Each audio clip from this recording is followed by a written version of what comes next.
Hi ಮಕ್ಕಳೇ, ಎಲ್ಲರೂ ಚೆನ್ನಾಗಿದ್ದೀರಿ ಅಂತ ಭಾವಿಸ್ತಾ ಮಕ್ಕಳೇ, ಇವತ್ತಿನ ವಿಡಿಯೋದಲ್ಲಿ ನಾವು 3ನೇ ತರಗತಿಯ ಗಣಿತದಲ್ಲಿ ಮೆಟ್ಟಿಲು ಸಂಖ್ಯೆ 23, 24, 25, 26, 27 ಮತ್ತು 28ನ್ನು ಅಭ್ಯಾಸ ಮಾಡೋಣ. 2ನೇ ಮೈಲುಗಲ್ಲಿನ ಪ್ರಾರಂಭದಲ್ಲಿ 23ನೇ ಮೆಟ್ಟಿಲಿನಲ್ಲಿ ಚೆಂಡು ಲೋಗದ ಅಡಿಯಲ್ಲಿ ಆಡಿ ಕಲಿಯೋಣ ಅನ್ನುವಂಥ ಒಂದು ಚಟುವಟಿಕೆ ಇದೆ. ಚಿತ್ರದಲ್ಲಿ ನೀವು ಗಮನಿಸುತ್ತಿರುವ ಹಾಗೆ ವಿಜ್ಞಾನ ವಸ್ತು ಪ್ರದರ್ಶನವನ್ನು ವೀಕ್ಷಿಸಲು ಅಲ್ಲಿ ಹಲವು ಶಾಲೆಯ ಮಕ್ಕಳು ಕ್ರಮಾನುಗತವಾಗಿ ನಿಂತಿದ್ದಾರೆ. ಗಾಂಧಿನಗರ ಶಾಲೆಯ 260 ಮಕ್ಕಳು, ವಿಜಯನಗರ ಶಾಲೆಯ 240 ಮಕ್ಕಳು, ಬಸವನಗರ ಶಾಲೆಯ 130 ಮಕ್ಕಳು, ಜೈನರಕೋಡಿ ಶಾಲೆಯ 85 ಮಕ್ಕಳು ಮತ್ತು ಅರಭಾವಿ ಶಾಲೆಯ 90 ಮಕ್ಕಳು ಈ ವಿಜ್ಞಾನ ವಸ್ತು ಪ್ರದರ್ಶನವನ್ನು ನೋಡಲು ಕ್ರಮವಾಗಿ ಸಾಲಿನಲ್ಲಿ ನಿಂತಿದ್ದಾರೆ. ನೀವು ಚಿತ್ರವನ್ನು ಗಮನಿಸ್ತಾ ಇದ್ದೀರಾ.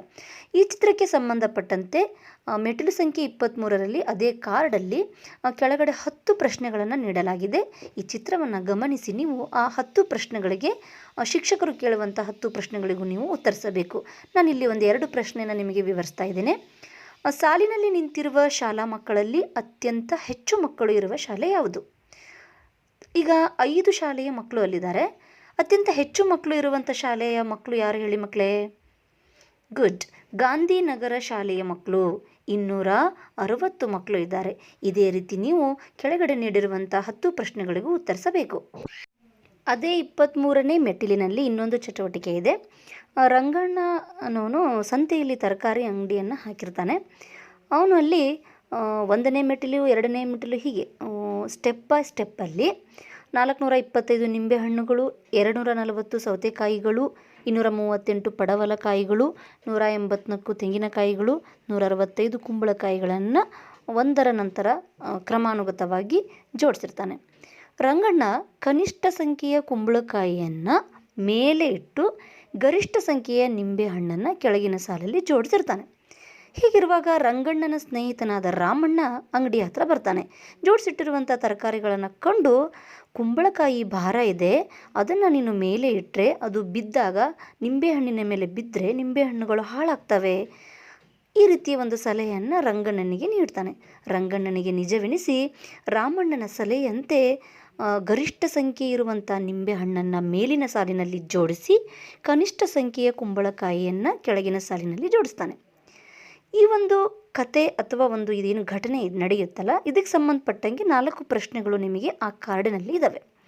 ಹಾಗಿದ್ರೆ 1ನೇ ಪ್ರಶ್ನೆ, ರಂಗಣ್ಣನ ಬಳಿ ಇದ್ದ ನಿಂಬೆಹಣ್ಣುಗಳು ಎಷ್ಟು? ರಂಗಣ್ಣನ ಬಳಿ ಇರುವಂಥ ನಿಂಬೆಹಣ್ಣುಗಳು 425. ಈ ರೀತಿ ನೀವು ಕಾರ್ಡಿನಲ್ಲಿ ಕೊಟ್ಟಿರುವ 4 ಪ್ರಶ್ನೆಗಳಿಗೂ ಉತ್ತರಿಸಬೇಕು. ಇದರಿಂದ ನೀವೇನು ತಿಳಿತೀರಿ ಅನ್ನೋದನ್ನು ನಾನು ಈಗ ಮುಂದೆ ಹಿಂದೆ, ಮುಂದೆ, ಮಧ್ಯೆ ಮತ್ತು ಕನಿಷ್ಠ ಗರಿಷ್ಠ ಅನ್ನುವ ಒಂದು ಕಲಿಕಾಂಶದಲ್ಲಿ ವಿವರಿಸ್ತಾ ಇದ್ದೇನೆ. ಈಗ ನಾವು 24ನೇ ಮೆಟ್ಟಿಲು ಲೋಗೋ ಗಂಡಬೇರುಂಡ. ಈ ಲೋಗೋದಡಿಯಲ್ಲಿ ನಾವು 2 ಕಲಿಕಾಂಶಗಳನ್ನು ನಿಮಗೆ ಹೇಳ್ಕೊಡ್ತಾ ಇದ್ದೇವೆ. ಮೊದಲನೇ ಕಲಿಕಾಂಶ ಹಿಂದೆ, ಮುಂದೆ, ಮಧ್ಯೆ. ಈ ಕಲಿಕಾಂಶದ ಸಂಖ್ಯೆಗಳನ್ನು ನೀವು ಕಲಿತಾ ಇದ್ದೀರಿ. ಜೊತೆಗೆ ಹೆಚ್ಚು, ಕಡಿಮೆ, ಸಮ ಸಂಖ್ಯೆಗಳನ್ನು ಗುರುತಿಸುವುದನ್ನು ಕೂಡ ನೀವು ಇವತ್ತಿನ ವಿಡಿಯೋದಲ್ಲಿ ಅಭ್ಯಾಸ ಮಾಡ್ತಾ ಇದ್ದೀರಾ. ಈಗ ನೀವು ಇಲ್ಲಿ ನೋಡ್ತಾ ಇದ್ದೀರಾ, ನಾನು 3 ಸಂಖ್ಯೆಗಳನ್ನು ತೋರಿಸ್ತಾ ಇದ್ದೀನಿ. 123, 124, 125. ಈಗ ನೀವು ಹಿಂದಿನ ಸಂಖ್ಯೆಗಳನ್ನು ಅಭ್ಯಾಸ ಮಾಡಬೇಕು. ಅಲ್ಲಿ 124ರ ಹಿಂದಿನ ಸಂಖ್ಯೆ ಯಾವುದು? ಸರಿ, 123. 124ರ ಹಿಂದಿನ ಸಂಖ್ಯೆ 123. ಇಲ್ಲಿ ನೋಡಿ, 123, 124, 125 ಈ 3 ಸಂಖ್ಯೆಗಳಲ್ಲಿ 123 ಮತ್ತು 125ರ ಮಧ್ಯದ ಸಂಖ್ಯೆ ಯಾವುದು ಹೇಳಿ ಮಕ್ಕಳೇ? 123 ಮತ್ತು 125ರ ಮಧ್ಯದ ಸಂಖ್ಯೆ 124. ಈಗ ನೀವು ಹಿಂದಿನ ಮತ್ತು ಮಧ್ಯದ ಸಂಖ್ಯೆಯನ್ನು ತಿಳಿದ್ರಿ. ಈಗ ನಾವು 123, 124 ಇದರ ಮುಂದಿನ ಸಂಖ್ಯೆಯನ್ನು ತಿಳಿಬೇಕು ಅಂದರೆ 124 ಆದಮೇಲೆ ಎಷ್ಟು ಹೇಳಿ ಮಕ್ಕಳೇ? 125. ಕ್ರಮಾನುಗತ ಸಂಖ್ಯೆಗಳೇ ಅದರ ಮುಂದಿನ ಸಂಖ್ಯೆಗಳು. 124ರ ಮುಂದಿನ ಸಂಖ್ಯೆ 125. ಈಗ ನಾವು ಹೆಚ್ಚು, ಕಡಿಮೆ ಮತ್ತು ಸಮ ಈ ಸಂಖ್ಯೆಗಳನ್ನು ಚಿಹ್ನೆಯ ಮೂಲಕ ಗುರುತಿಸುವುದು ಹೇಗೆ ಅಂತ ತಿಳಿಯೋಣ. ಈಗ ಹೆಚ್ಚಿನ ಸಂಖ್ಯೆ ಅಂದರೆ ದೊಡ್ಡ ಸಂಖ್ಯೆಯನ್ನು ಗುರುತಿಸುವುದು ಹೇಗೆ ಅಂತ ನಾನು ನಿಮಗೆ ಹೇಳ್ಕೊಡ್ತಾ ಇದ್ದೀನಿ. 235 ಮತ್ತು 152 ಇವುಗಳಲ್ಲಿ ದೊಡ್ಡ ಸಂಖ್ಯೆ ಯಾವುದು? 235. ಇದನ್ನು ಗುರುತಿಸುವುದು ಹೇಗೆಂದರೆ ನಾವು ಮೊದಲು 100ರ ಸ್ಥಾನವನ್ನು ಗಮನಿಸಬೇಕು. 235ರಲ್ಲಿ 100ರ ಸ್ಥಾನ 2, 152ರಲ್ಲಿ 100ರ ಸ್ಥಾನ 1. 100ರ ಸ್ಥಾನದಲ್ಲಿ 2 ದೊಡ್ಡದಾಗಿರುವುದರಿಂದ 235 ಎಂಬುದು 152ಕ್ಕಿಂತ ದೊಡ್ಡದು. ಆ ಸಂಖ್ಯೆಯನ್ನು ನಾವು ಹೀಗೆ ಈ ಚಿಹ್ನೆಯ ಮೂಲಕ ತೋರಿಸಬೇಕು. ಈಗ ನಾವು ಕಡಿಮೆ ಸಂಖ್ಯೆಯನ್ನು ಗುರುತಿಸುವುದು ಅಂದರೆ ಚಿಕ್ಕ ಸಂಖ್ಯೆಯನ್ನು ಗುರುತಿಸುವುದು ಹೇಗೆಂದರೆ ಇಲ್ಲಿ ನೀಡಿರುವ ಸಂಖ್ಯೆಗಳು 142, 236. ಈ ಎರಡು ಸಂಖ್ಯೆಗಳಲ್ಲಿ ಚಿಕ್ಕ ಸಂಖ್ಯೆ ಯಾವುದು, ಹೇಗೆ ಗುರುತಿಸುವುದು ಅಂತಂದರೆ ನಿಮಗೆ ನಾನು ಈಗಾಗಲೇ ಹೇಳಿದ ಹಾಗೆ 100ರ ಸ್ಥಾನದಲ್ಲಿ ನಾವು ಅಂಕಿಗಳನ್ನು ಗಮನಿಸಬೇಕು. 100ರ ಸ್ಥಾನದಲ್ಲಿ ಯಾವ ಅಂಕಿ ಕಡಿಮೆ ಇರುತ್ತದೆಯೋ ಅದೇ ಚಿಕ್ಕ ಸಂಖ್ಯೆ. ಹಾಗಾಗಿ ಇಲ್ಲಿ 142 ಎಂಬುದು 236ಕ್ಕಿಂತ ಕಡಿಮೆ. ಅದನ್ನು ಈ ರೀತಿ ಚಿಹ್ನೆಯ ಮೂಲಕ ನಾವು ಗುರುತಿಸಬೇಕು. ಈಗ ಸಮಸಂಖ್ಯೆಗಳನ್ನು ಯಾವ ಚಿಹ್ನೆಯ ಮೂಲಕ ಗುರುತಿಸುವುದಂತ ನೋಡಿ. ಇಲ್ಲಿ 2 ಸಂಖ್ಯೆಗಳಿದೆ, 256, 256. ಈಗ ನಿಮಗೆ ಅನಿಸ್ತಿರ್ಬೋದು ಈ ಎರಡೂ ಸಂಖ್ಯೆಗಳು ಸಮವಾಗಿವೆ. 100ರ ಸ್ಥಾನದಲ್ಲೂ 2, 2, 10ರ ಸ್ಥಾನದಲ್ಲೂ 5, 5, ಬಿಡಿ ಸ್ಥಾನದಲ್ಲೂ ಕೂಡ 6, 6. ಎಲ್ಲ ಸ್ಥಾನಗಳು ಸಮವಾಗಿರುವುದರಿಂದ ಇವು ಸಮಸಂಖ್ಯೆಗಳು. ಈ ಸಂಖ್ಯೆಗಳಿಗೆ ನಾವು ಮಧ್ಯದಲ್ಲಿ ನೀಡಿರುವ ಬಾಕ್ಸ್ಗೆ ಈ ರೀತಿಯ ಚಿಹ್ನೆಯನ್ನು ಹಾಕಬೇಕು. ಇವು ಒಂದಕ್ಕೊಂದು ಸಮ.